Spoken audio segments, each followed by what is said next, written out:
श्री सीताराम जी महाराज की जय हो।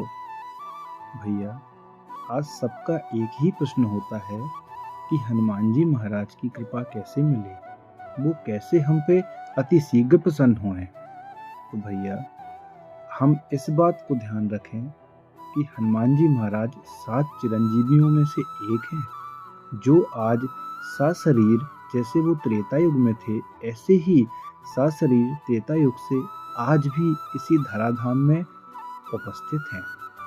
हनुमान जी महाराज यदा कदा जो कृपालु और भाग्यशाली भक्त होते हैं, उनको दर्शन देते हैं।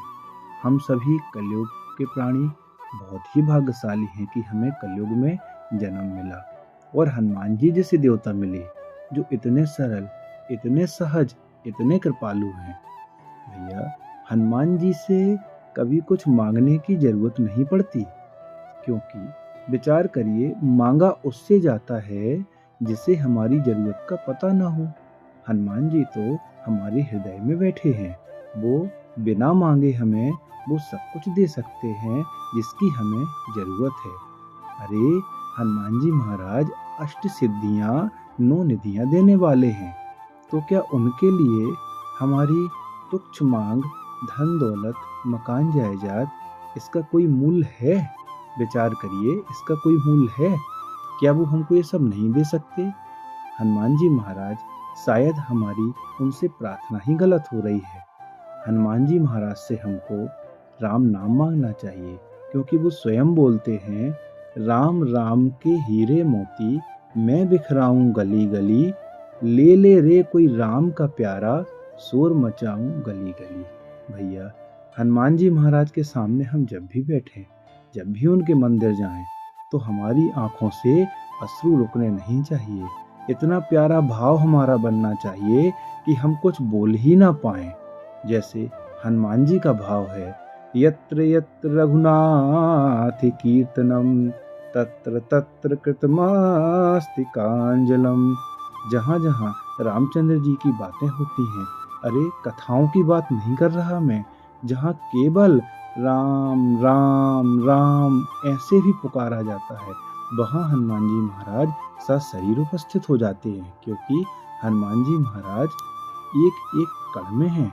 हनुमान जी महाराज कहीं नहीं गए हैं, बस हमारा भाव नहीं बन पा रहा है। जब हम हनुमान जी महाराज की बातें करें, चर्चा करें, तो हमारी वाणी में उनका नाम लेते ही हमारे हृदय में, हमारे शरीर का रोम रोम में आनंद छा जाना चाहिए। भैया सोचें, क्या हम हनुमान जी के भक्त हैं? हनुमान जी महाराज से कभी कुछ मांगने की आवश्यकता किसी को पड़ी ही नहीं। वे तो इतने कृपालु हैं कि हमारी जो भी आवश्यकता होगी उससे अनंत गुना हमको दे देंगे।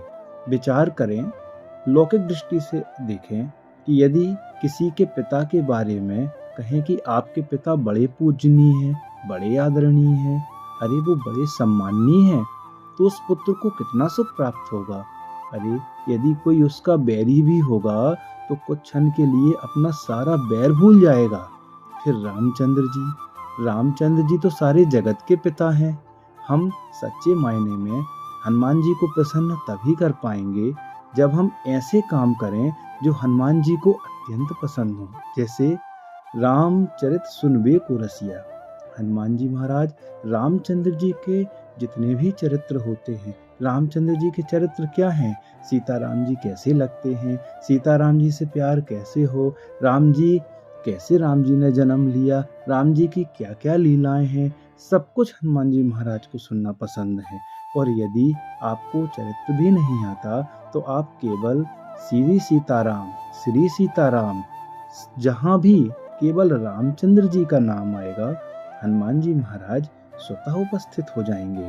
अपने करोड़ों काम छोड़कर, हाँ, हनुमान जी महाराज करोड़ों काम छोड़कर आपके सामने उपस्थित हो जाएंगे।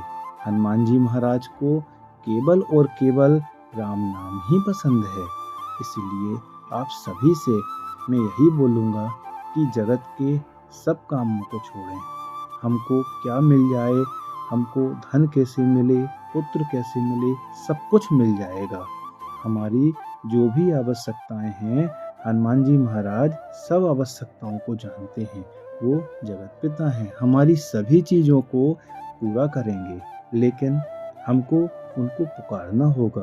वो पुकार होगी, वो पुकार ऐसी होगी जैसे हनुमान जी राम जी को पुकारते हैं।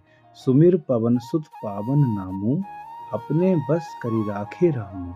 ऐसे हनुमान जी को हमको पुकारना होगा। फिर हनुमान जी महाराज से कुछ भी मांगने की आवश्यकता नहीं है। हमको जिस जिस वस्तु की आवश्यकता जब जब पड़ेगी, हनुमान जी महाराज उससे अनंत गुना हमको दे देंगे। श्री सीताराम जी महाराज की जय हो।